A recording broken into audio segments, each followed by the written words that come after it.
ঢাকার 2 city corporation সহ সারা দেশব্যাপী শুরু হয়েছে জাতীয় ভিটামিন এ প্লাস ক্যাম্পেইন। উত্তর সিটিতে 6,09,528 জন শিশুকে ভিটামিন এ খাওয়ানো হবে।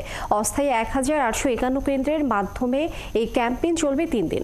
রোজা রেখে কেন্দ্রে যেতে সমস্যা হলে ইফতারের পর শিশুদের ভিটামিন এ খাওয়ানোর ব্যবস্থা রাখা হয়েছে। সুমন মাহমুদের প্রতিবেদন।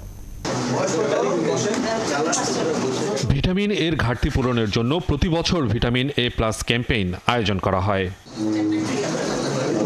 শনিবার সকালে মিরপুর এলাকায় ডিএনসিসির নগর স্বাস্থ্য কেন্দ্র সাথে কার্যক্রমের উদ্বোধন করেন ডিএনসিসির প্রশাসক মোহাম্মদ এজাজ। 6 মাস থেকে 59 মাস বয়সের শিশুদের ভিটামিন খাইয়ে কার্যক্রম উদ্বোধন করেন তিনি।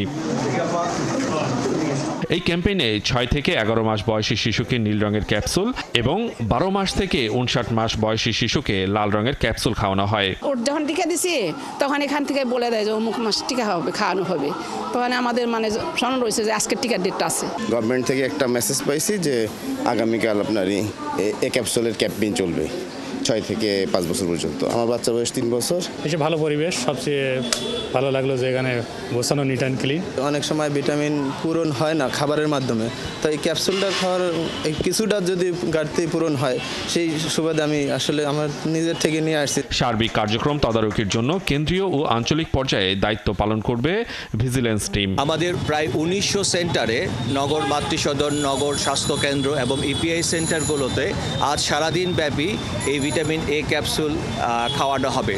এছাড়াও রমজান মাসকে আমরা মাথায় রেখে এরপরেও যেই সব বাচ্চারা বাদ পড়ে যাবে আমাদের আরও পরবর্তী 2-3 দিন এই ভিটামিন এ ক্যাপসুল খাওয়ার ব্যবস্থা থাকবে। শিশুর স্বাভাবিক বাড়ন্ত আর স্বাভাবিক দৃষ্টিশক্তির জন্য ভিটামিন এ প্লাস ক্যাপসুল অত্যন্ত দরকারি। যতগুলো কমিউনিটি অর্গানাইজেশনগুলো আছে আমরা তাদেরকে নিয়েছি, আমরা সিএসও সিবিওকে আমরা ইনভলভ করিয়েছি এবং আমরা চাই শহরের মধ্যে সবচেয়ে বেশি ভালনারেবল যারা ফ্লোটিং যে কমিউনিটি আছে তাদেরকে সবার আগে এই নেটওয়ার্কের মধ্যে আনার জন্য। অস্থায়ী ও ভাসমান শিশু সহ এবার শতভাগ শিশুকে ভিটামিন এ ক্যাম্পেইনের আওতায় আনতে চায় সিটি কর্পোরেশন।